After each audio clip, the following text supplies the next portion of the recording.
به نام خدایی که جان آفرید، سخن گفتن اندر زبان آفرید. اما بعد، السلام علیکم و رحمت الله و برکاته.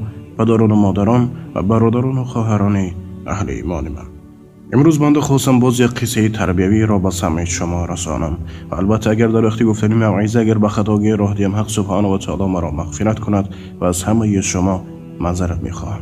البته نگفتن آمد که این قصه نابتی رو که میشنین به دوستان خود پهن کنید، شاید که یکی از اونها با سببگاری شما و دوستای شما لایق هدایت میشوند انشاءالله.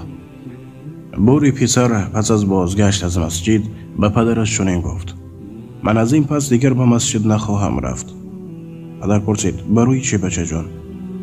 چون که مسجد این خانه خدا و ما بندگان میهمان خانه او هستیم، اما زیادی مردمان و جای طاعت و عبادت و دعا به سوی او من میبینم که یک قسمی با تلفن‌هایشان و بازی و اینترنت مشغولند و پروایی ندارند که این خانه خداست، حتی وقت نماز. دیگر گروه بیهودگی و غیبت نفرانی را دارند و آوازشان مسجد را پهن گشته آنچنان میخندند که نه شرمی دارند نه حیایی.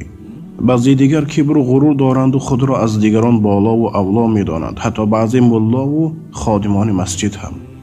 پدر به فکر رفت و خاموش ماند. سپس گفت: پیش از آن که تو این کار را نمایی، من از تو میتوانم یک خواهش نمایم؟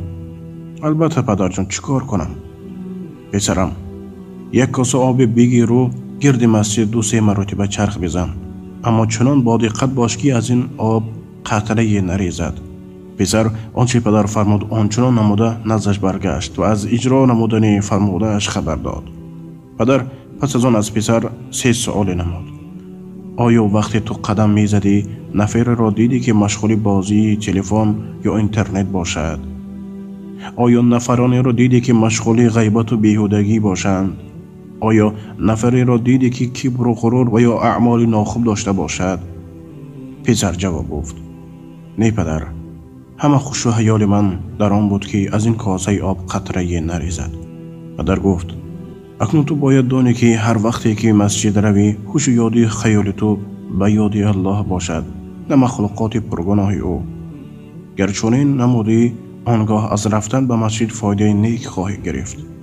واقعا دوستان من، امروزها بسیار حالتهای میشان که در مساجد حتی هستند بعضی انسانهایی که همان ناصیب پلید را همراه میگیرند و در داخل مسجد ناس میکشند، استغفرالله. و بعدا بسیار انسانهایی هستند که در وقت مسجد در آمدن از صحبت دنیایی و از اون مالی که فروختن، از اون مالی که به دست آوردن نقل میکنند، در آن حالی که مسجد این جای مال دنیانه ذکر الله، شکر هر یک ثانیه گفتن است.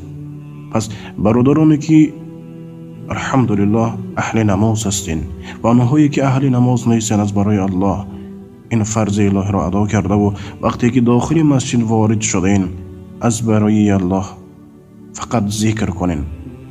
اگر صحبت زیادی داشتین از مسجد خارج شدین، انشاءالله همون صحبت خودتان دوام میتین، لیکن در داخل مسجد صحبت دنیا و صحبت های بیهوده هیچ لازمی ندارد.